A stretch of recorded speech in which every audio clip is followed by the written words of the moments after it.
Texas, 1944. The sky above Camp Hearn stretched wider than most people could imagine.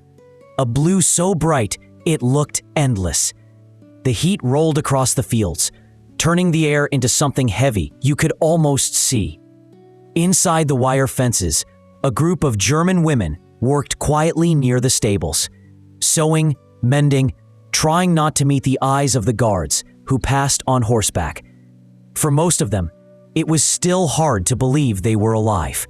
Months earlier, they'd been captured in Italy, clerks, nurses, and radio operators in the Luftwaffe support units. They had been told they'd never survive capture, that Americans hated them, that women prisoners were treated like animals. Yet here they were, in the middle of Texas, under a sun so strong it bleached every memory of Europe. That afternoon started like any other: dust, sweat, and silence. Then the sound of hooves broke through the still air. 3 cowboys, guards technically, but dressed like they'd ridden straight out of a western, rode into the yard. Their horses kicked up red dirt that hung in the sunlight like smoke. One of them, tall and sunburned, with a Stetson pushed back on his head, swung down from his saddle and tied his horse to the fence. His name was Tom Baker, a ranch hand from Llano County before the Army drafted him.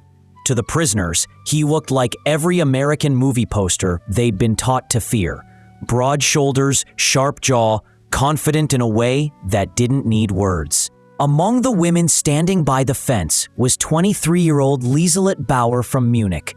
She was small, fair-haired, and carried herself like someone still trying to disappear. When Tom's eyes found hers, she looked away. He started walking toward her anyway. No one spoke. Even the guards went still, unsure what was happening. Tom stopped a few feet from her and asked, "You ever been on a horse before?" The question made no sense. She froze. "9, she whispered. Tom smiled slightly, not mocking, just calm. And before anyone could object, he reached out, placed his hands gently around her waist, and lifted her onto his horse as easily as if she weighed nothing. The camp stopped breathing. The other prisoners gasped. The horse shifted under her, muscles alive beneath the saddle. Liselotte's hands gripped the horn tight. She waited for someone to shout, for the blow that never came. Tom stepped back, looking up at her. "Hold on tight," he said quietly. "He won't bite." Then he led the horse in a slow circle inside the corral. The leather creaked. Dust shimmered around them. For the first time since capture, Liselotte felt something she didn't have a name for: movement without fear. Freedom, disguised as a ride. When the horse stopped, Tom looked up at her again. "You're fine now," he said, tipping his hat. She nodded, eyes wet, unable to speak. Around them, the camp was silent. The guards didn't move. The prisoners didn't breathe. For 10 seconds, everything that made them enemies disappeared. No one knew what to do with that silence. The war was still raging half a world away. But here, under a blinding Texas sun, it suddenly felt distant, small, almost fragile. That moment would ripple far beyond the fence, retold for decades as the day the war paused for a heartbeat. But to understand how a cowboy's simple act could break through years of hatred, you have to go back to the journey that brought a German woman across an ocean, straight into the heart of Texas. Before that day in Texas, Liselotte Bauer had already survived a lifetime of chaos. She had been a clerk in a Luftwaffe supply unit stationed in northern Italy, one of the last places still holding out as the Allies closed in. When the front finally collapsed, her unit scattered. Trucks rumbled through bombed-out towns, engines coughing, drivers shouting. Dust, fire, and fear mixed into one endless blur. On a cold night near Naples, Liselotte's truck broke down. The next morning, American soldiers surrounded the convoy. She expected shouting, punishment, maybe worse. Instead, One soldier lowered his rifle and offered her a canteen. "Drink," he said. She hesitated, then drank. It was the first time in months she'd tasted clean water. That small gesture confused her more than any propaganda ever had. Back home, German radio warned that Americans were brutal, that captured women were paraded through streets or left to starve. But these men treated her and the others like people. Watchful, yes, but not cruel. Days later, they were loaded onto a ship bound for the United States.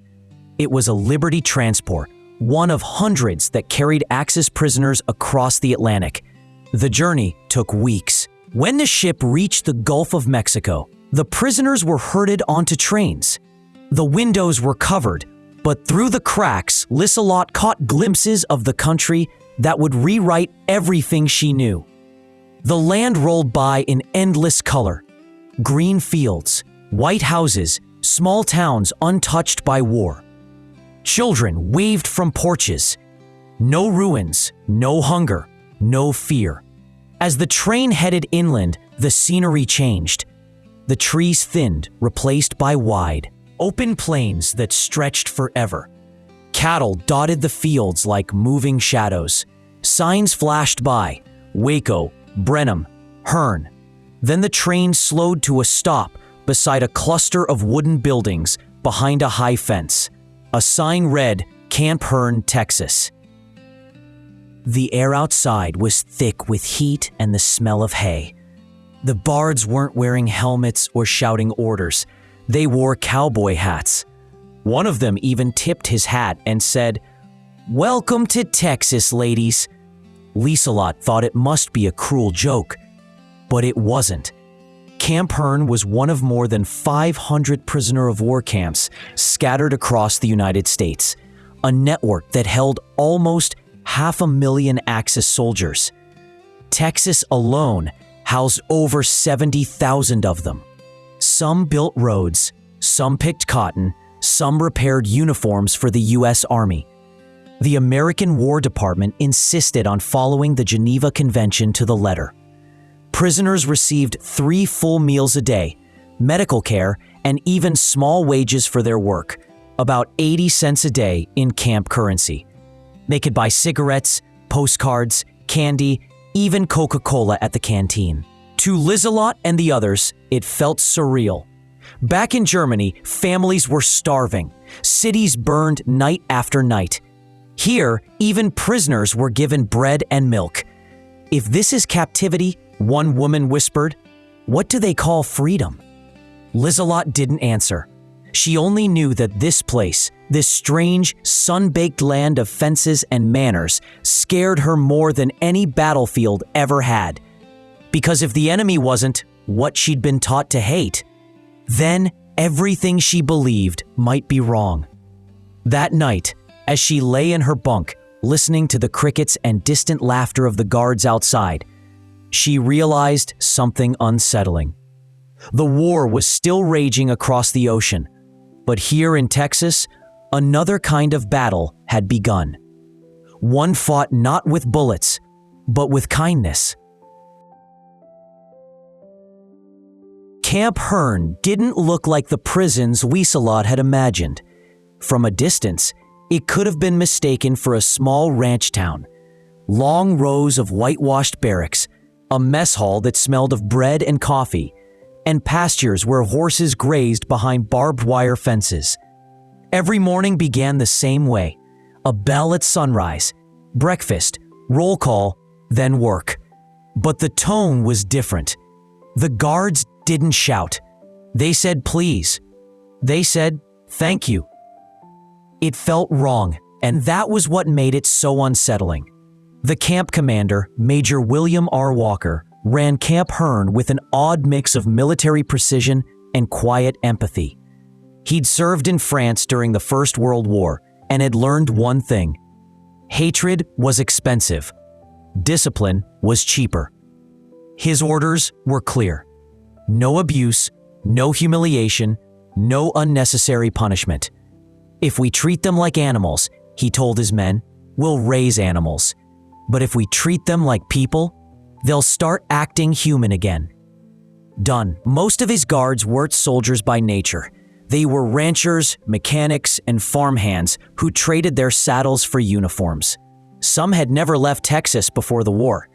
They still rode horses to patrol the fence lines and spoke with the lazy rhythm of men who'd grown up under big skies. At first, the German women kept to themselves. They worked long hours in the sewing unit, repairing uniforms for soldiers still fighting overseas. They spoke little, moved quietly, and jumped whenever a guard passed too close. The Americans noticed. "They look more scared than dangerous," one guard said. The turning point came one hot afternoon when Tom Baker, the same young cowboy who'd later lift Liselotte onto his horse, was repairing a fence near the women's quarters. He spotted her sitting in the shade, hunched over a piece of cardboard. Curious, he walked closer. On it, she had drawn a horse. Powerful, mid-gallop, muscles tense, mane flowing. It was perfect. Tom whistled softly. "That's real good, miss." Liselotte startled, her pencil snapping in her hand. She looked up, unsure if he was mocking her. "Danke," she said cautiously. He nodded. "That means thank you, right?" She hesitated, then nodded back. Tom crouched beside the fence, pointing toward the pasture. "You ever seen one run out there? The horses, I mean." "Only in books," she said quietly. He smiled. "You should watch sometime. They don't even know they're lucky." Then he tipped his hat and went back to work. That short, harmless exchange became a whisper in the camp that night. The women repeated it among themselves. "He spoke to her," one said in disbelief, and she answered. It was nothing, just a few words. But in a place built on silence, it was like a door opening. Over the following weeks, the air in Camp Hearn began to change. The guards started tipping their hats when they passed groups of prisoners. The women began to greet them back. Someone slipped an apple through the fence. Someone else left a folded newspaper. The women, in return, stitched handkerchiefs and gave them as small thank yous. At night, the camp loudspeakers played swing music. The Germans called it enemy jazz, but secretly, they listened. Some even hummed along. The guards noticed and started whistling the same tunes. Bit by bit, the space between them grew smaller. Major Walker wrote in his report that month, "Morale improving steadily. No incidents. Prisoners adjusting well." He didn't add the part that truly mattered, that his camp was becoming something rare, a place where war's hatred. One evening, when the sun was bleeding out over the fields, Tom saw Liselotte again near the fence. She was watching the horses this time, sketchbook in hand. He nodded to her and called, "Told you, they run like they don't have a care in the world." She smiled, not the quick, cautious kind, but a real one. "They look free," she said. "Yeah," Tom replied, glancing toward the horizon. "That's Texas for you." Neither of them realized it then, but that quiet friendship, a cowboy and a German prisoner separated by wire, was about to lead to the moment that would stop an entire camp in its tracks. By midsummer, the Texas sun turned everything it touched to golden dust. Work started early and ended before the heat grew unbearable. Sundays were the only real break, when the guards let the horses run in the corral and sometimes held small rodeos to pass the time. The prisoners watched from behind the fence, curious, half smiling despite themselves. On one of those Sundays, Tom Baker was among the riders. His horse, a stubborn bay named Whiskey, snorted and pawed at the ground, as if it already knew what was coming. The guards gathered near the fence. A few of the women stood in the shade, shielding their eyes. Liselotte Bauer was there too, sketchbook in hand, quietly tracing the shapes of the horses as they moved. When Tom mounted up, the horse kicked hard, almost unseating him. The crowd laughed, cheering him on as he held tight. Dust exploded under the hooves. It was the kind of spectacle that broke the monotony of war. Just a cowboy fighting gravity and pride. After a minute, Tom slowed the horse and brought him to a stop, sweat dripping from his face. Someone in the crowd shouted, "Let the German ladies try next." Laughter rippled through the camp. It was a harmless joke, but it cut through the air like a challenge.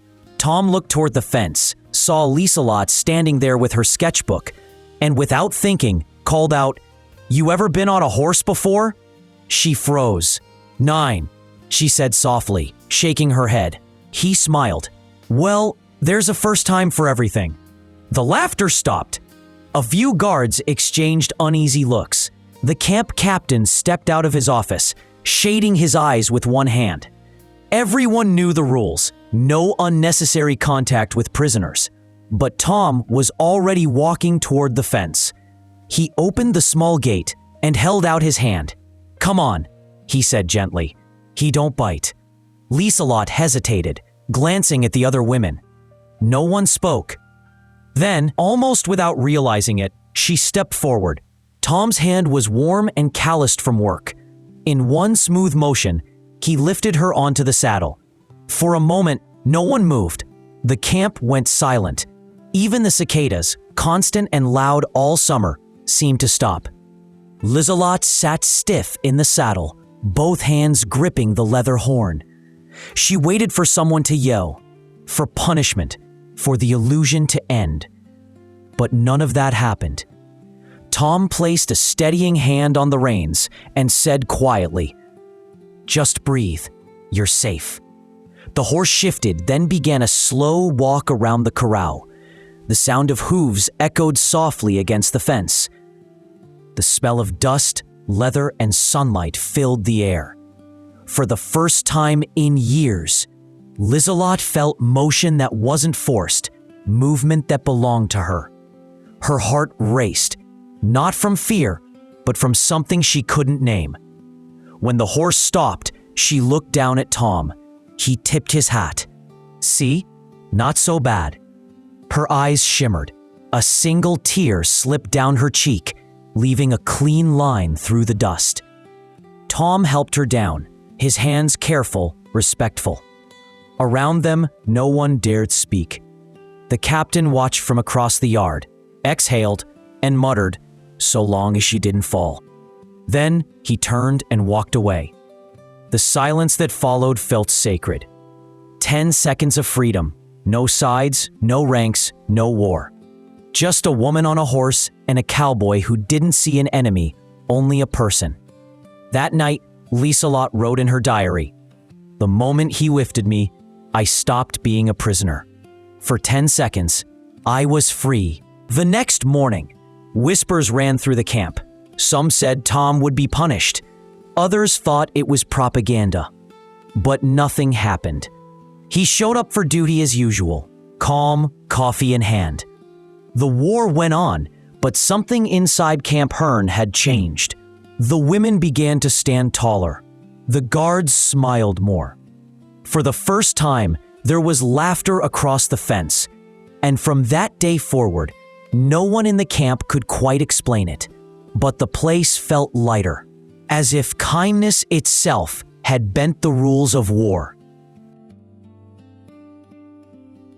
By the spring of 1945, the war was collapsing overseas, but Camp Hearn kept its quiet rhythm. The guards still rode the fence lines each morning. The German women still worked in the sewing shed, stitching patches and repairing uniforms. But everyone felt it. The end was coming. The air itself seemed to hum with waiting. Letters began to arrive more often, carried by the Red Cross. Some women learned that their towns were gone. Others that their families had survived. One morning, Liselotte received a letter written in trembling handwriting. "We are alive. Dresden is gone, but we are safe. The Americans brought food." She read it twice, her hands shaking. For months, she had seen kindness in Texas. Now she knew it existed back home, too. When the news finally came, Germany's surrender, it didn't sound like victory. The announcement crackled through a radio speaker in the mess hall. Germany has surrendered unconditionally to the Allied forces. The words hung in the air like dust. The German women stood frozen. Some cried, some stared at the ground. The guards removed their hats. No one cheered. For the first time, there were no sides left. Just people who had survived something too big to understand. That afternoon, the camp did something simple but unforgettable. The cooks brought out fresh biscuits, real coffee, and, because it was Texas, bacon. The smell drifted through the camp, wrapping around everyone like a memory. Someone found a radio station playing Glenn Miller's In the Mood. The music carried across the yard, soft and slow. Tom Baker filled 2 plates and walked toward the sewing shed. Liselotte was sitting alone, staring at the fence line. He offered her a plate. "Breakfast," he said. She looked up, half smiling. "For peace?" "For peace," he answered. She took a bite of the biscuit and laughed through her tears. "Strange," she said softly. "I thought defeat would taste bitter." "Guess you were wrong," Tom said. That night, the camp was quiet. Some of the women hummed German lullabies. Over the next weeks, the prisoners prepared to leave. Trucks came and went, loaded with crates and luggage. Major Walker walked the grounds with a clipboard, saying less than usual. When the day arrived for the women to depart, the guards lined up by the gates. There were no speeches, just nods, handshakes, and the kind of silence that said everything words couldn't. When Liselotte stepped forward, she saw Tom waiting. He looked awkward in his pressed uniform. His hat held against his chest. "Guess this is goodbye," he said. "For now," she answered. She reached out and took his hand. "You taught me how to ride again, not just the horse." He smiled, embarrassed. "Well, don't forget Texas." "I won't," she said. Then he handed her his hat. "Keep it, so you remember." She pressed it to her chest. "I will." The truck rumbled to life. As it pulled away, she turned back and waved. Tom lifted his arm in a small salute. Dust swallowed the road until the truck was gone. Years later, in post-war Germany, Liselotte built a new life.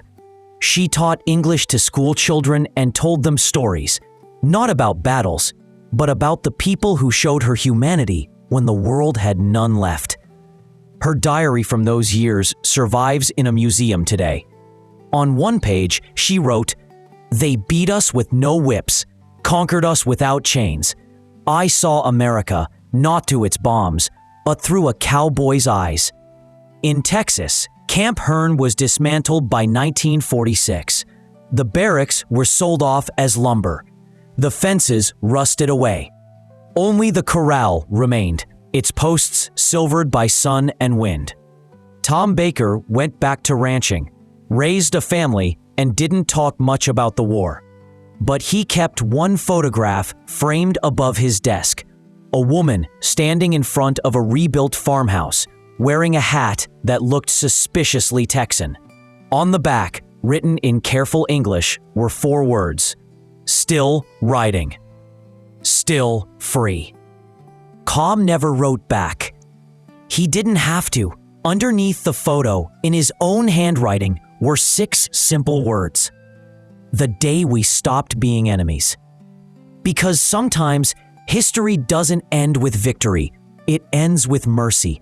And in a dusty Texas camp, mercy won.